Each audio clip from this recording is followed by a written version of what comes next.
नमस्कार साथियों, आज हम आपको पढ़ाने वाले हैं भाग 2 से। हमने इसके पहले भाग 1 के 1 से लेकर 4 आर्टिकल तक हमने पढ़ा दिया है, 1 से लेके 12 अनुसूचियाँ हमने पढ़ा दिया है। आज हम लोग चालू करते हैं भाग 2। भाग 2 में 5 से 11 नागरिकता संबंधी बातें रहे हैं, ये प्रावधान किया गया है।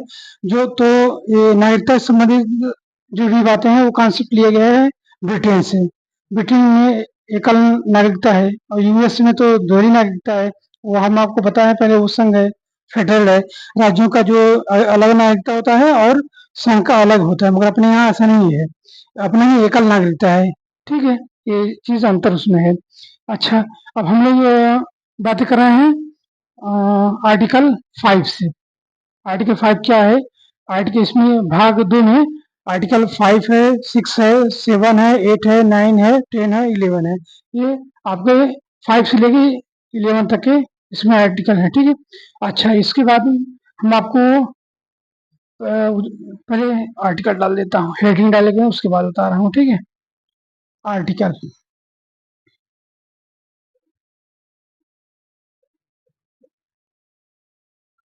आर्टिकल 5 भाग 2 से। इसमें और देख लीजिएगा अच्छे से, ये पाकिस्तान का भी आएगा वो, तो इसमें बना ही लेता हूँ।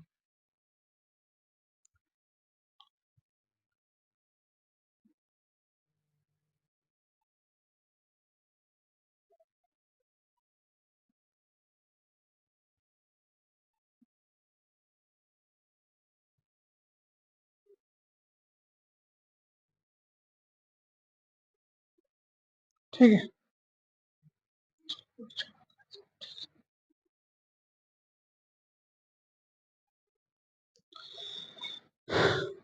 तो अब हम आपको बता रहे हैं आर्टिकल 5 से। आर्टिकल 5 में क्या है? आर्टिकल 5 में ये बताया गया है कि जिसे जो जब हमारा जो संविधान है 26 जनवरी 1950 में लागू हुआ था, तो ये आर्टिकल 5 में ये बताया गया है कि जो 26 जनवरी 1950 से तब से आपको नागरिकता दी जाएगी। तो किसके आधार पे? तीन उसमें ऑप्शन है। या तो आपका जन्म 26 जनवरी 1950 के पहले भारत में जो हुआ हो। दूसरी बात ये है कि आपके माता पिता से कोई एक यदि भारतीय है तो ही दिया जाएगा। और तीसरा ऑप्शन ये है कि आप 26 जनवरी 1950 से पहले 5 वर्ष पहले सामान्य यहाँ के निवासी रहे हो, तब भी आपको दे दिया जाएगा। ये आपकी 3 बातें हैं। फिर से एक बार हम लोग दोहराते हैं। आर्टिकल 5 है, आर्टिकल भाग 2 में आर्टिकल 5 से 11 तक का है आर्टिकल है। 5 में ये बताया गया है कि यदि ये संविधान लागू होने के साथ जो भी नागरिकता दिया जाएगा उसमें 3 शर्तें हैं। 26 जनवरी 1950 से पहले आपका जन्म होना चाहिए, एक बात। दूसरा बात, यह अगर आपका जन्म नहीं हुआ है मान लीजिए, तो दूसरा ऑप्शन ये है कि आपकी माता और पिता में से कोई एक अगर भारतीय होगा तो भी आपको मिल जाएगा नागरिकता। अच्छा, अगर ये भी नहीं है, चलिए, तो तीसरा ऑप्शन ये है कि 26 जनवरी 1950 जो भी ये डेट है, इस डेट से 5 वर्ष पूर्व यानी 1945 से आप सामान्य निवासी अगर रहे होंगे तो भी आपको नागरिकता मिल जाएगी। ये 3 बातें हैं। अच्छा, एक चीज और इसमें नोट करने की ये बातें हैं कि जो भी बच्चा होते हैं 18 वर्ष, जब तक 18 वर्ष आपका एज हो जाएगा, इससे 18 एज के पहले पहले आपकी नागरिकता नहीं, भारत के नागरिक नहीं माने जाते हैं। ये नियम है। 18 वर्ष के जैसे ही होंगे, एडल्ट में आ जाएंगे, तब नागरिकता आपको दिया जाता है। ये रूल है। अच्छा, उस मतलब 18 से पहले आपके माता पिता की जो नागरिकता है उसी के आधार पर आपको माना जाता है, मगर नाम आपका नहीं रहेगा नागरिकता में। और हाँ, ये चीज ध्यान रखिए, राशन में तो नाम चढ़ा रहता है, ये तो वो न समझ बैठिए कि वो उससे इसके अंतर में वो जो उसमें एनआरसी नहीं लिखा है कभी कि नेशनल रजिस्टर फॉर सिविलाइजेशन, उसका अलग रजिस्टर होगा, राशन कार्ड से लिखने से नहीं होता है। ये भी नोट करिए, नहीं ये राशन कार्ड तो मेरा बच्चे का नाम है तो ये मान लेंगे, ऐसा नहीं चलेगा। तो जो एनआरसी जो नहीं, जिसका नाम एनआरसी है, national register for registration register of citizenship, जो नागरिकता का जो रजिस्टर है, उसमें एक बुकलेट होता है, ऐसा समझिए कि जो राष्ट्रीय जो भी नागरिकता के रजिस्टर है लिखा हुआ है उसमें, उसमें जिसका नाम होगा वही नागरिक होगा। उसमें नहीं तो जो 18 वर्ष की जो कम एज के होते हैं उनका नहीं लिखा जाता है। ये ऐसे समझिए इसको। ठीक है। अब ये आपका भाग 5, सॉरी आर्टिकल 5। अब आर्टिकल 6 में हम लोग आते हैं। आर्टिकल 6 में ये कहा गया है, इसको पहले हल्का बैकग्राउंड ले लेता हूँ। बैकग्राउंड क्यों? क्योंकि आप अगर शुरू से समझेंगे तो अच्छा रहेगा। तो इसमें क्या हुआ, जो हम लोगों का अ, जो आज़ादी मिली थी वो 15 अगस्त 1947 से, मगर ऐसा नहीं है। इसलिए नहीं है कि 15 अगस्त से एक्चुअली आप लोगों को कानूनी रूप से आज़ादी नहीं मिली थी। आज़ादी जो है 5 जुलाई 1947 को ब्रिटिश पार्लियामेंट ने इंडिया इंडिपेंडेंस एक्ट पारित की थी।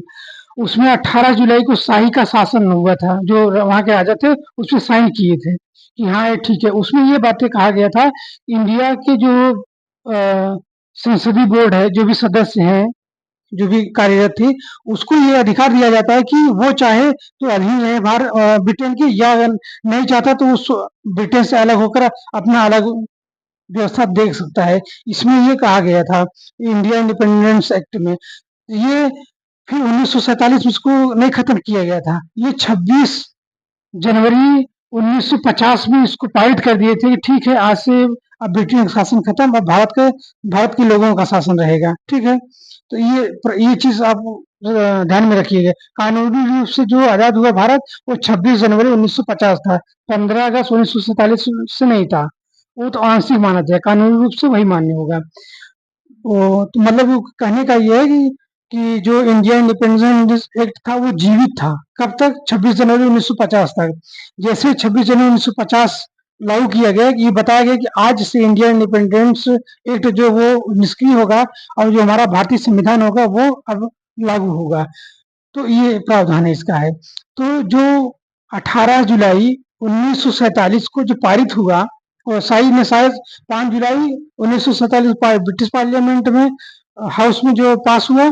18 जुलाई 1947 को जब शाही ने उस पर हस्ताक्षर कर दिए। से अपने यहाँ नहीं कोई प्रस्ताव होता तो राष्ट्रपति, पार्लियामेंट, ब्रिटिश जो लोकसभा राज्यसभा से पारित होने के बाद तब राष्ट्रपति जो साइन करते हैं तो कानून का रूप ले लेता है। सेम प्रक्रिया प्रोसेस वहां भी है। ब्रिटिश हाउस में जब पारित हो गया उसके बाद तब जाके राजा ने उस पर साइन किया तो वो एक्ट मान्य हो जाएगा। तो भारत को भेजा गया था वो। फिर इसके बाद में तो वही डेट से 18 जुलाई 1947 से ठीक एक साल, एक मतलब एक दिन आगे, यानी 19 जुलाई 1948 को मान्य रखा गया है कि आर्टिकल 6 में ये बताया गया है कि जो पाकिस्तान से भारत आए 1948 से पहले, जो भी पाकिस्तान से भारत आए हैं उसको भी नागरिकता दिया जाएगा बिना किसी शर्त के। ये डेट कौन सा है? 19 जुलाई 1948 है। ध्यान रखने का, वो 18 जुलाई 1947 था। ठीक है, एक मतलब एक वर्ष एक दिन मान चलिए, तो आ जाएगा 19 जुलाई 1948 हो गया। तो ये डेट से पाकिस्तान से जो भी भारत आए हैं उनको नागरिकता दिया जाएगा। 19 जुलाई 1948 से पहले, बाद में नहीं। ठीक है। जो बाद में अगर आएगा तो वो फिर प्रोसेस कानूनी रूप से होगा फिर। तो 19 जुलाई 1948 से पहले जो भी पाकिस्तान से भारत आए हैं उनको नागरिकता दिया जाएगा। ये आपको कहा गया है आपके आर्टिकल 6 में। अब हम लोग आगे बढ़ते हैं आर्टिकल 7 में। आर्टिकल 7 में ये कहा गया है, जो 1 मार्च 1900 जो 47 था, 1 मार्च 1947 1947, तो उसमें ये प्रावधान था, जो भी भारत से पाकिस्तान गए थे ये भाव करके कि अब बंटवारा होने वाला है, यहाँ से अच्छा तो पाकिस्तान में है, तो यहाँ क्या जरूरत है, वहीं चले, क्षेत्रफल भी ज्यादा होगा, मतलब तमाम जो भी कल्पनाएं की हों वो सोच के गए हों वो लोग। फिर वहां वो लोग सर्वाइव नहीं कर पाए, किन्हीं कारणों से, कोई भी कारण हो सकता है, वहां उनका सर्वाइव नहीं हो पाया, या उनको अच्छा नहीं लगा एटमॉस्फेयर, या जो भी समस्याएं हो, वो वहां से फिर चले आए। तो 1947 जो ये डेट है, उसके पहले भारत से पाकिस्तान में जो भी गए हो, अगर वो रिटर्न आए हैं तो 6 माह के बाद उनको नागरिकता दिया जाएगा। 6 माह क्यों डेट रखा गया? इसलिए डेट रखा गया है कि यदि वो हो सकता है कि अभी आप दे देंगे, पता लगा नहीं यहाँ मेरे को अच्छा नहीं लग रहा, फिर मैं वहीं जाऊंगा, तो 6 माह में क्लियर हो जाएगा रहना या नहीं रहना है। इसलिए वो डेट रखा गया था, शायद यही भावना रही होगी, तो ये डेट रखा गया था, ठीक है। अच्छा, इसके बाद में अगर ये देखा जाए कि फिर कौन वहां गया हो, वो फिर वहां से कौन आया, ये तो आप खुद ही जानते होंगे। तो ये आपका सात, आर्टिकल 7 हो गया। आर्टिकल 7 भी क्लियर हो गया, ठीक है। 1 मार्च 1947 के पहले जो भारत से पाकिस्तान गया हो, फिर वो रिटर्न हो, वो डेट 1 मार्च 1947 के बाद आया हो, मतलब 48 में आया हो, चाहे 49 में आया हो, चाहे 50 में आया हो, या 51 में आया हो, कभी भी आया हो, अगर आया हो 6 महीने तो उसको वेट किया वहां रहेगा भारत में, उसके बाद अपना नागरिकता उसको दिया जाएगा। तो ये रहा आपका आर्टिकल 7। अब हम लोग आर्टिकल 8 में बढ़ते हैं। अब आर्टिकल 8 में क्या बताया गया है? जैसे आर्टिकल 8 में ये बताया गया है कि आप मान लीजिए भारत के, आप मान लीजिए आपके दादा दादी जो है भारत के हैं, माना एक मोटी बात में, आपके पिताजी थे तो वो बाहर रहने लगे थे, विदेशों में रहने लगे थे, तो वहां वो रहने लगे थे, तो भारत नहीं आए थे, और हो सकता है नागरिकता उनके पिताजी कहीं और का ले लिए हों, और आप वहीं रह रहे हैं, मान लीजिए अमेरिका में ही, मोटे तौर पर हम लोग अमेरिका अमेरिका ही मान लेते हैं, वहां रह रहे थे, दादा दादी आपके इंडिया हैं, आपके पिताजी वहां गए, भारत की नागरिकता लेकर के वहीं रहने लगे, आपका मन हुआ कभी मिलने आते हैं दादा दादी से, तो आपको ये तब आप आर्टिकल 8 में ऑप्शन दिया गया है कि आपके दादा दादी यदि कोई एक, अगर 1935 के जो अधिनियम थे उसमें 11 प्रांत बनाए गए थे, आर्टिकल 1935 का अधिनियम में 11 प्रांत तब बनाया गया था, तो उसमें भी देखिए, उसमें जनसंख्या तो हो ही रहा था, लॉर्ड मेयो ने ही चालू कर दिया था उन 1872-71 से, और 1881 में तो नियमित रूप से, व्यवस्थित रूप से लॉर्ड रिपन ने चालू कर दिया था, तो जनसंख्या का तो गणना हो ही रहा था। तो अधिनियम 1935 के रूल से, तो अधिनियम 1935 को जो भी पारित हुआ था उसमें तो आपका नाम रहेगा ही, जो भी जनसंख्या हुआ तो उसमें तो रहेगा, और उसमें अंकित है नाम दादा दादी का। तो आप जो है भारत आ रहे हैं, जा रहे हैं, तो जहां आप रह रहे हैं, जैसे आप, हमने बोला है कि आप अमेरिका में रह रहे थे, तो आप वहां के जो अम्बेसडर हैं, जो राजदूत हैं भारत के, वहां या राजनयिक जो भी हो, काउंसलर हैं, ये जो मतलब आप जो भी नाम दे सकते हैं या जो अधिकृत हो, वहां अगर है वहां आप बता दीजिए कि भाई मेरे दादा दादी वहां रहते हैं, मैं वहां से लगाव है मेरा, और वह जो है मैं यहाँ का नागरिकता नहीं लूंगा, मैं भारत का ही नागरिकता लूंगा, तो आपको वो भी एक होता है प्रारूप, अपना जो फॉर्म होता है भरवाते हैं, साइन करवा लेते हैं, तो ये माना जाएगा। तो आप वहाँ रोजगार करिए, जो भी रोजगार आपके पर्पज से हैं, शिक्षा के पर्पज से हैं, या आप विवाह भी वहीं किए हों, कोई दिक्कत नहीं है, तो आप जो है भारत के नागरिक बने रहेंगे, वहाँ के नागरिकता आप मत लीजिए, बस यही शर्त है। अगर आप वहाँ का नागरिकता नहीं लेते हैं, भारत का, तब फॉर्म भी भर चुके हैं, तो आपका जो नागरिकता रहे वो फिर मेंटेनेंस बना रहेगा। ये रूल उसमें आर्टिकल 8 में दिया गया है। अच्छा, अब हम लोग आर्टिकल 9 में आते हैं। अब आर्टिकल 9 में क्या बातें हैं?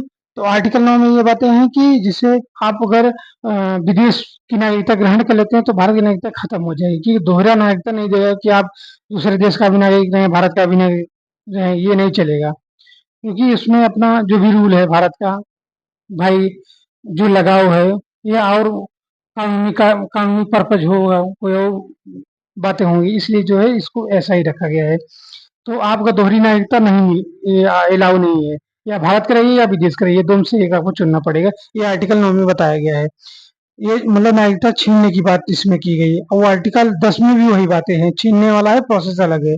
प्रोसेस अलग का मतलब है, आर्टिकल 10 में ये बताया, जिसे आप मान लीजिए कि आप रह रहे हैं यहाँ पे, और गैर कानूनी कार्यों में लिप्त हैं, या भारत से युद्ध छिड़ा है, शत्रु देश का आप मदद कर रहे हैं, गुप्त सूचनाएं दे रहे हैं, या अन्य जो भी गैर कानूनी काम है उसमें लिप्त है, तो ये सब अगर ये रहेगा, तो भारत के संविधान में प्रावधान दिया गया है, संसद को अधिकार दिया गया है, ऐसे व्यक्तियों को वह नागरिकता छीन भी सकता है। तो ये बातें आर्टिकल 10 में किया गया है। तो ये रहे आपके पांच पांच में मैंने बताया कि प्रारंभ से, संविधान के प्रारंभ से 3 बातें हमने बताया, या जन्म हुआ हो पहले 26 के डेट से, और माता पिता से कोई एक हो।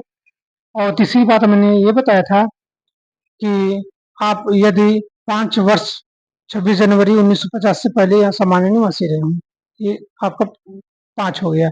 6 में मैंने ये बताया है कि जो 19 जुलाई 1948 से पहले पाकिस्तान से भारत आए हों उसके लिए नागरिकता है, वो दे देंगे। इसके बाद अगर आएंगे तो फिर प्रोसेस रहेगा। इसके पहले 19 जुलाई 1948 से पहले रहेंगे तो नागरिकता मिल जाएगी, कोई प्रोसेस नहीं रहेगा उसमें, आप सिद्ध माने जाएंगे। अच्छा, दूसरी बात, साथ में क्या किया है बताया गया है, 1 मार्च 1947 के पहले जो भारत से गया हो पाकिस्तान में, अगर वो रिटर्न आया है 6 माह के बाद रहने के बाद उसको नागरिकता दिया जाएगा, चाहे जब आए वो, मतलब वो डेट पे।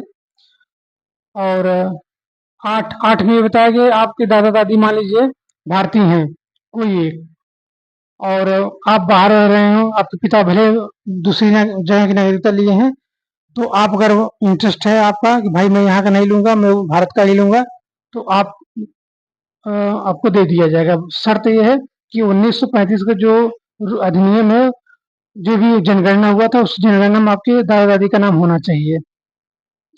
अच्छा, ये हो गया आपका 8। 9 में ये बताया गया कि आप अगर विदेशी नागरिकता ग्रहण करते हैं तो भारत की नागरिकता खत्म हो जाएगी। 10 में ये बताया गया है कि अगर आप गैर कानूनी कामों में लिप्त हैं, गुप्त सूचनाएं शत्रु देश को दे रहे हैं, या देश से कहीं अगर युद्ध हो रहा है तो शत्रु सेना को मदद कर रहे हैं, ये सब तमाम बातें अगर ये सब आपको पाया जाता है तो आपको फिर नागरिकता छीन लिया जाएगा। संसद इस पे विधि बना देती है। अच्छा, अब आइए आर्टिकल 11 में। आर्टिकल 11 में ये बताया गया है कि संसद समय समय पर नागरिकता संबंधी प्रावधानों को वो नियम बनाएगी, उसको रेगुलेट करेगी, क्या क्या मतलब संशोधन भी करेगी समयानुसार, जो भी रहेगा समयानुसार। क्यों, ये अभी आगे क्लियर हो जाएगा। अच्छा, उसके बाद में आप अगर देखेंगे कि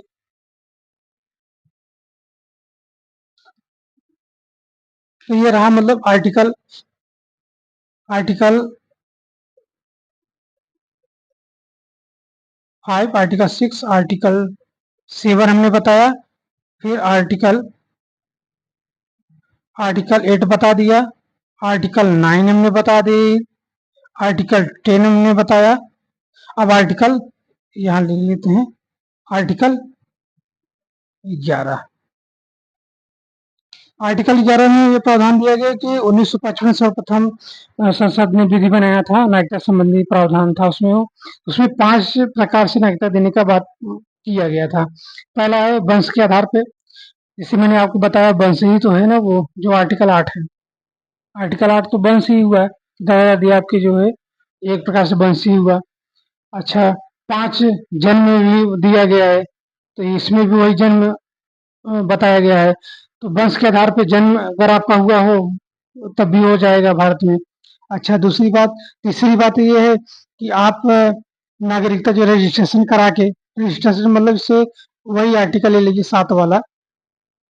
7 में क्या 1 मार्च 1947 वाला नहीं, अगर बात आती है 6 महीने के बाद आपको रजिस्ट्रेशन के माध्यम से किया जाएगा, तो वही इसमें भी है, रजिस्ट्रेशन के माध्यम से भी नागरिकता मिल सकता है। 3।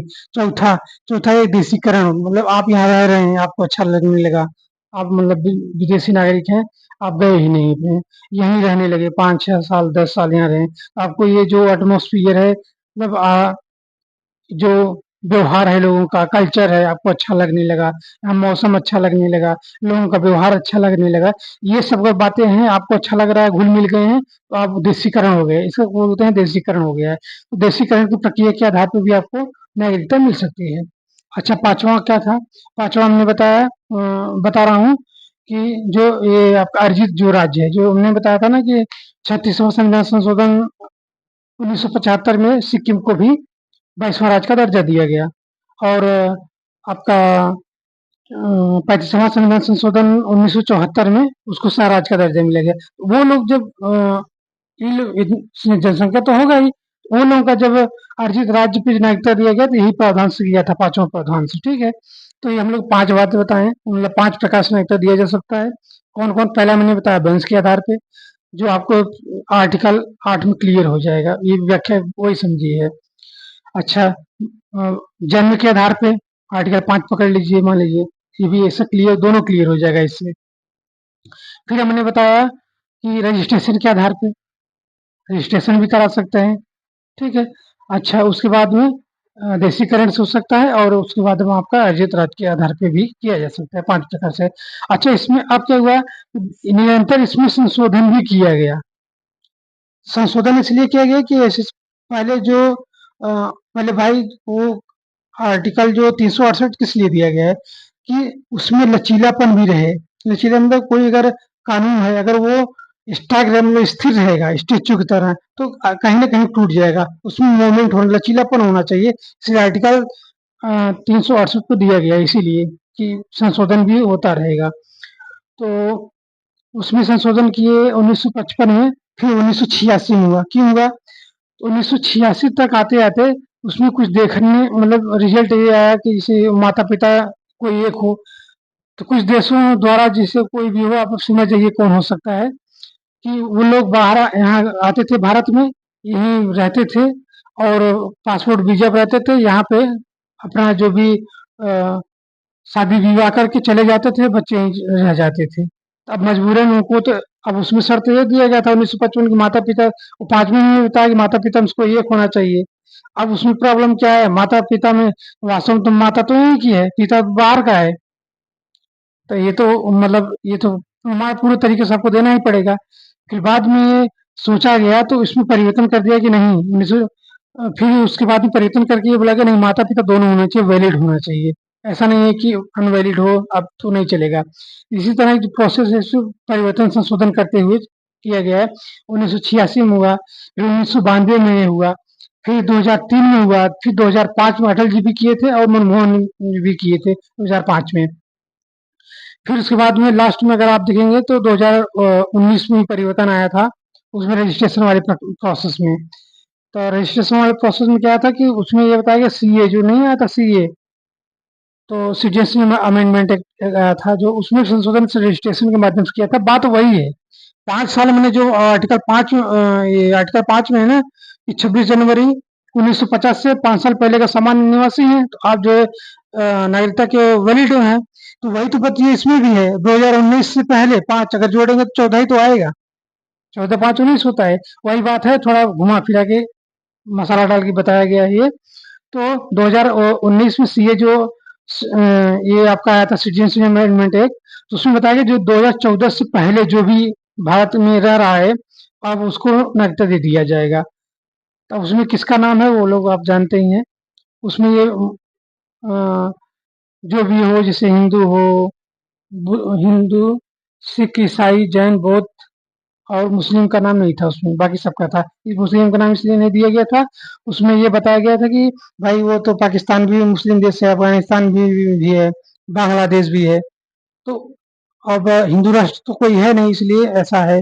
पारसी अगल-बगल नहीं है कोई, तो वो भी आ सकते हैं। जैन है, बौद्ध है और ईसाई है, तो ये सब बातें, सिख हैं, तो ये सब आ सकते हैं। इनके लिए प्रावधान ऐसा किया गया था, जबकि मना भी नहीं किया है।